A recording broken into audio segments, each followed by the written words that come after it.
progressing, Jacob? Yeah, it's getting there now, Nev. Yeah. I've got all the skins on the upper side of the trailing edge, and this is the last one on the lower side. Yeah. Good. It's amazing how quickly you can pick something up when you know what you're doing. I think to start with last week, with that first one, I was just really anxious and nervous about mucking it all up. But now I sort of understand how it works. I'm sort of flying on with it, so it's good. Good. Well done, mate. Looks good. Thank you. Cheers. I'm pretty chuffed with it, to be honest. Yeah. Yeah. It's an achievement, isn't it? Yeah, I mean, if you said to me a year ago that I'd be able to be doing this, I would have probably laughed you out of it, so yeah, pretty cool. Well done, mate. Keith is working on the underside of the French Lancaster wing, NX611. He's already completed the top side. Working from the outboard to inboard, riveting the panels with steel pot rivets. Morning, Keith. Morning. It's looking good, mate. Got plenty of riveting done. Yeah. On this one, are they putting the lights in? I navigation lights. No. No lights in it at all. So you've sealed this part off then so far? Yeah, it's sealed. And on the rivet club it says you've got a new door for number 3 fuel tank bay. Yeah, it's at the end of my bed. Yeah. And it fits okay, does it? Dunno. Oh, you haven't tried it?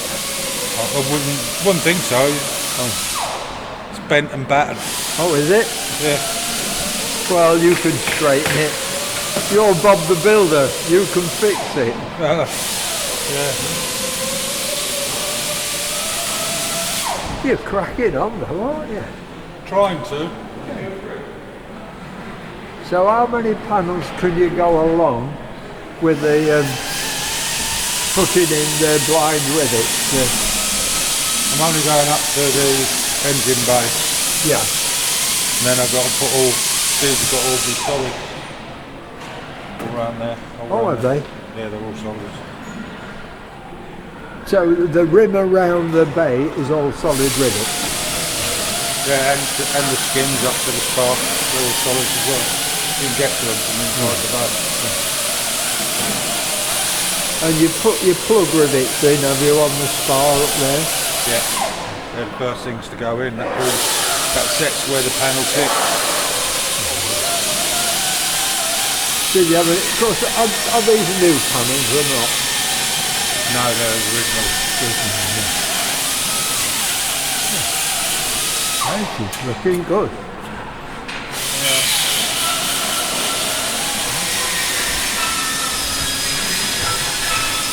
I bet you're pleased with it, aren't you, really? I'll be pleased to see the back of it.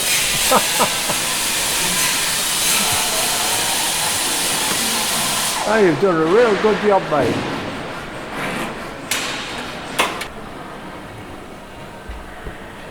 So what are you working on, Terry? More stringers? Yeah, this is a starboard stringer, fairly high up. Yeah. And we've done that end, we're just doing the cutout. And we've got to cut it to a bit nearer length. Then get it sort of fitted more closely. Then we're going to drill it all for the brackets and everything.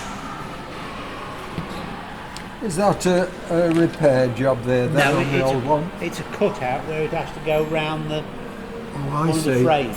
Yeah. So that one there will have a bracket underneath there with it, a piece of metal, same as this one. I'm just going into the paint section. Right. Step into the office now. Yeah, will do. Oh. Right, so how do you go about this then? It's a paint on top of paint. Got to rub it all down, or have they done that? I'm going to have to rub quite a bit down. This is quite rough inside here, around this edge here. So I'm going to set about keying that up, repairing that little section, get a primer on there. As I say, it is only a static thing, so maybe 2. Going to tidy up inside as well. I'll probably do that first, all the black first, inside. Yeah. And I'll mask off. And then we'll do this bit plasterboard. So, sorry, I'm going to primer these bits that are bare metal. We're going to get a bit of edge wash on them. So probably going to be in here for a week. Yeah. I only normally do a couple of days a week, but I might be here all week doing this, get it done. Yeah. See what happens. How long in between? Do you put 2 coats on, or will it just a primer? It will be. These bits are already primed, so again, because they've been primed quite a long time ago, I'm still going to have to key them up. Aye. Scratch them up. Yeah. Just to make sure the paint sticks to it. Yeah. It's quite good paint. It's got good coverage, so it depends. Most of the stuff we've been doing is 1 coat's been plenty. Yeah. So good. Yeah, we'll see how it looks. 2 coats if need be. Yeah. How long does it really take to harden up so people can work on it? It'll be a couple of days before you can. Oh, it's quick then. Yeah, it's not too bad. I mean, you can. It's touch dry the next day, but when it's colder like it is now in the sort of autumn winter, it tends to be a little bit tacky in the morning. Just you take the bits out and think, and they'll leave it in there for another day just to harden off, and then the next day they can work with it. Oh, that's not bad at all. Yeah, so. Just need the bolt out the top, Dave and Norman are working on the rear fuselage of NX611, which will be made to airworthy standards. Or are they not drilled off right at the top? No.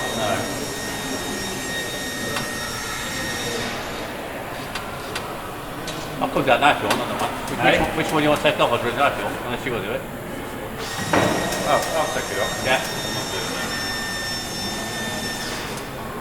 That one's knackered anyway, so. Well, do you want to, if you do the port side first, starboard port side, them 2, then we can work up there for a bit longer. But then to get up there you need steps anyway to get up there, don't you? We're on the other side. But I say we still need steps to get up there, and we need them steps here as well. You might do this side, with the steps, right? Paint them up for me. And you've got the top ones to do now, mate? Yeah. So there's 4 of these. Yeah, they're all done. That's what you were saying last week. I didn't take it up. Double curve. Yeah, you've got to. It goes in, then you've got a shrink there, then stretch around, around there and stretch around there. A masterpiece, isn't it? Yeah, they've come out well. Yeah. Come out very well. Put them on eBay and get a bit for them. You reckon? Yeah, you got to start producing them for eBay. Well, there you go. Yeah. You've done a good job, Dave.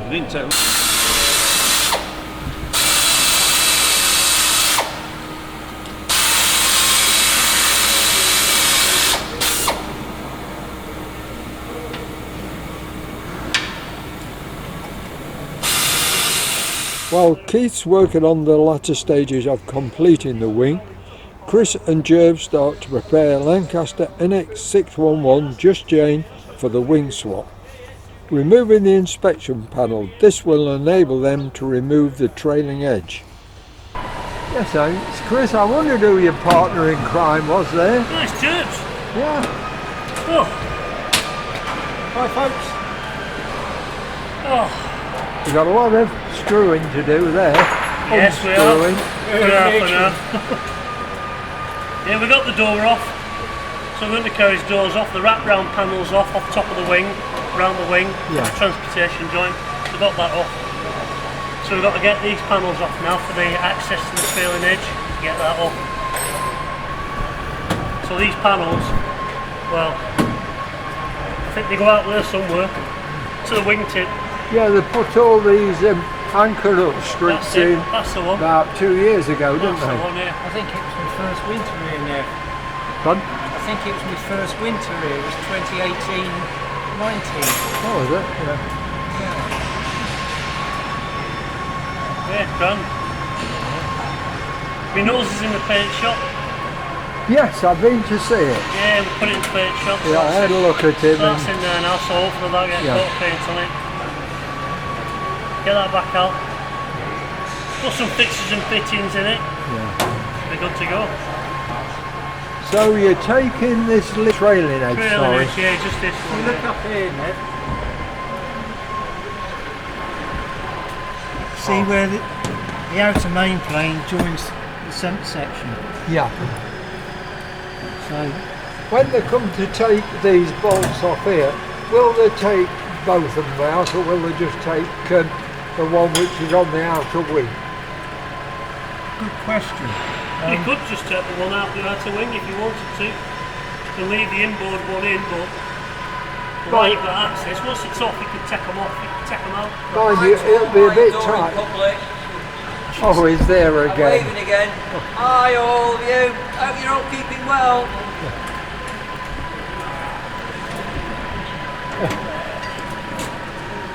I should say they'll probably end up all coming out so they can be examined and cleaned. And Yeah. Yeah, they're.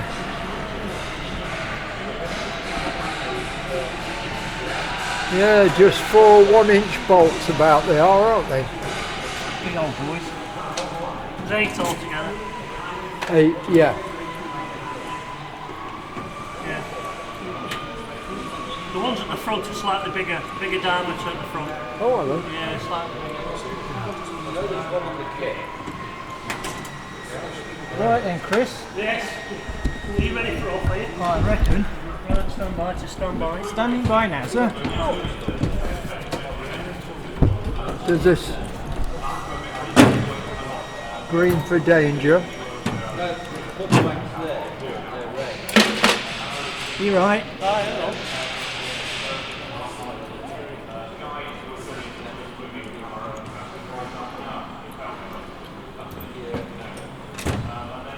Ooh, got some poppies. Yeah. We are now. There we go. All the poppies. What was this from last Sunday? Probably. It's like the Albert Hall on the floor. Well, there's no heating in here. It used to be cold in here, didn't it? Some 2 or 3 winters ago.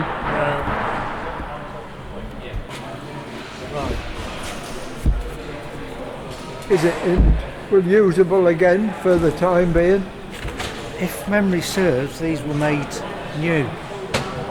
Back in, I say, 20. Because they were all riveted, Pop weren't riveted. Originally closure panels, yeah. And then so the screw holes won't have expanded or anything. No, No. it's good to go again. Oh, baby, yeah, that's good then. Right, I'll get this one marked up. So you've taken the fillet panels off to the column? Yeah. So there's wrap round, there's a leading edge panel, runs round the front. Obviously there's 2 panels on top we took off, bottom one we took off, and then the valance, you call it the valance, it's got the undercarriage door fastened to it. Massive big hinge on it, bit awkward, got that off. Got the engine cowlings. Yeah, can give you access to everything now.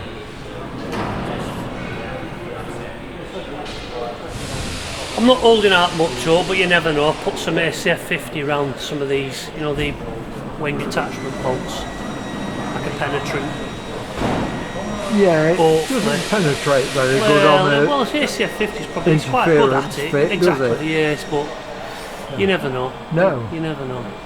I was talking to Andrew and he said they'll try and take them out conventionally, Yeah. but if they don't, they'll get a press. Yeah, exactly. They've Cars. got to come out, so it doesn't matter, does it? Yeah. They've got to, they can't stay in anyway, can No. they? You know what I mean? Yeah. And then whip them out, get them out. Yeah. A massive lump in it. So hey, get that trailing edge off it. Probably won't get the trailing edge off. Get the engine off. That subframe's coming out. Yeah. So that's coming off. Wingtip's coming off. I mean, it so amazes me. Just 4 bolts hold that wing on, 3 bolts hold that engine Oh, on. it's crackers, isn't it? Yeah. Blokes And with you have to- and you have to- slide rules and pencils and Yeah. all that stuff, isn't it? But they've all been strong enough up to now. Of course you have. Of course you have. That's what I mean.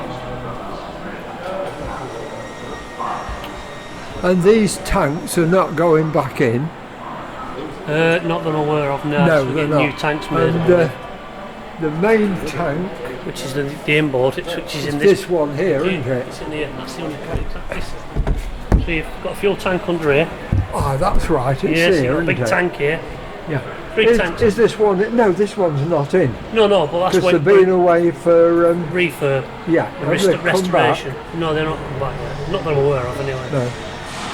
Because I think they're just using this, the number 1 tank or the larger tank, Yeah. and To not feed. putting the other 2 No. tanks in. Yeah. Right, we need to move that minging tractor now, don't we? I hate pushing it.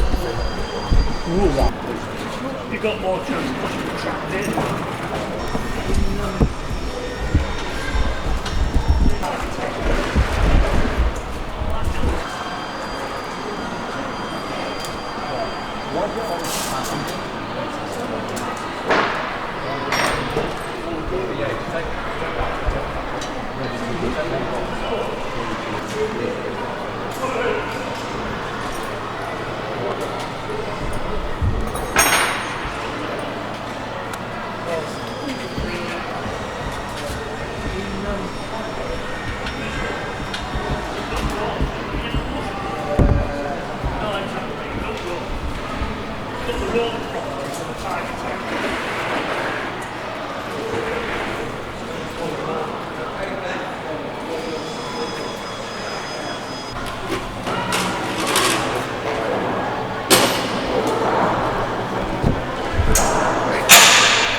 The one question, you're using a brace to undo the screws. Why don't you use a power gun? I've been using one. Oh, have you? Oh, So all the other panels at the front, I've been cracking it with a screwdriver to get the stiction off them, yeah. and using electric ones to wind them out, which has been a doddle. What head are they on them? Are they on a flat or a star or a square? No, so the ones up top were a slotted screw, countersunk screw. So they were easy to take out. But all these ones are all domed Phillips screws, and they're tight all the way out. So instead of just cracking the stiction on it and then it just wind it out quite easy, they're stiff. They're quite warm when you take them out because of the friction.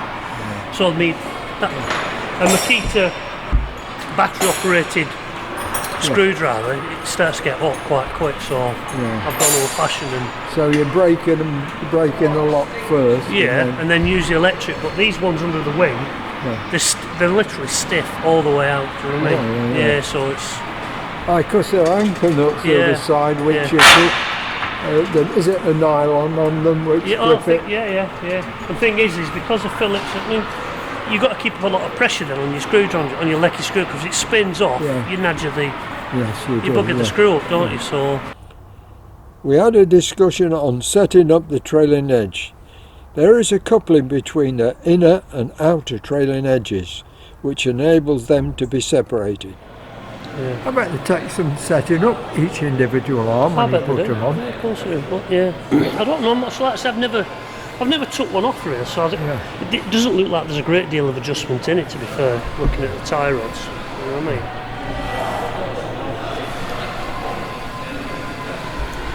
You know what I mean? It doesn't look, can't see where there's a massive amount of adjustment in it really. We've got here. It's gone now.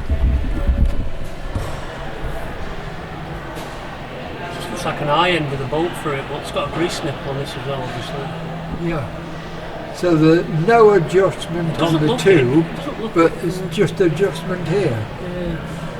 Can't really see till I get it home and put it on the computer and lighten it up. On computer? On computer. That's what they say in Link, it's a computer. Computer. And I'll have a look at it on Tuesday.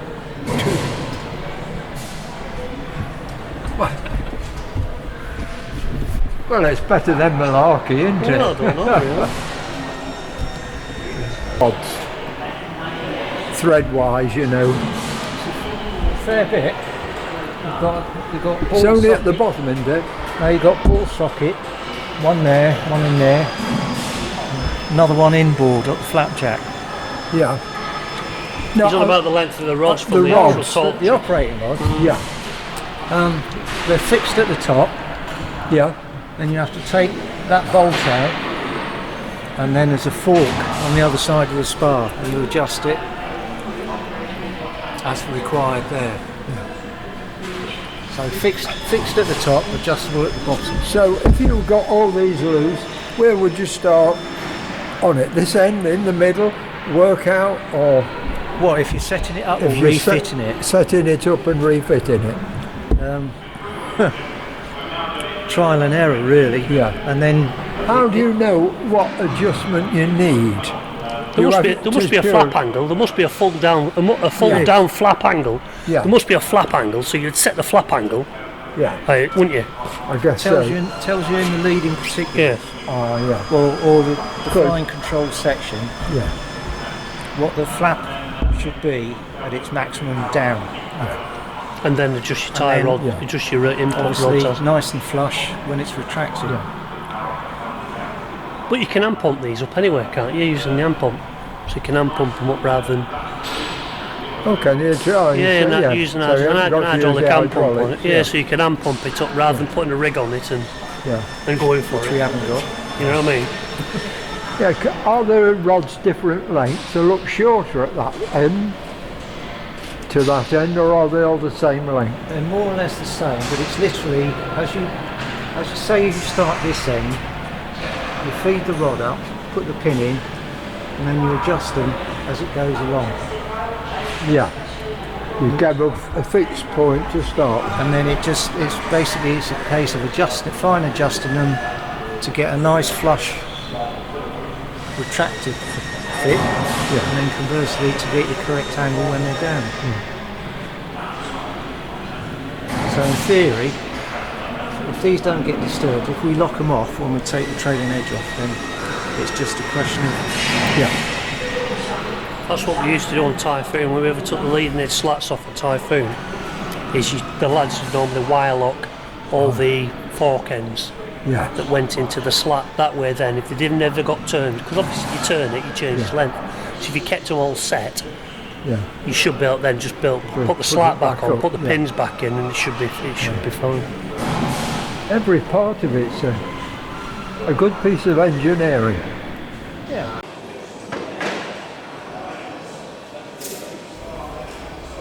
You want update information on the restoration? Why not join the Rivet Club, costing a minimum of £3 a month, which you can cancel any time, there's no contract. The centre is spending £250,000 over the next 6 months on the restoration and servicing of the Lancaster NX611. During the winter period, you'll receive emails on a weekly basis from Andrew, the man in charge of the restoration. Plus they have 3 hanger video cameras, one of them pointing directly at the wing where all the work will be done this winter. Plus you'll be helping financially to get Just Jane back in the air. Hope you will join, and thank you for those who are already members. I will finish this week with Jacob. Right, Jacob, curious, why are you using what do you call this? Perspex. Why are you using Perspex? So, because on this bit here, I won't be able to back drill from the other side because the skin's on. So I'm drilling through the centre of the holes through the Perspex, and then I can transfer the holes from the Perspex onto my new blank bit of metal, and then that will fit, hopefully, where the Perspex is sat. I actually wouldn't need to do it on this particular piece because I've only got this trailing edge pinned up, and I could take it off, but it's good practice for when I get to this bit and have to drill through the Perspex. So I'm just sort of doing this as a trial run, but it seems to be going quite well. I just got to take my time and make sure I get down the centre of the hole, otherwise your hole will be completely out in your new metal compared to the intercostal of the stringer. Good. Thank you, Jacob. Cheers,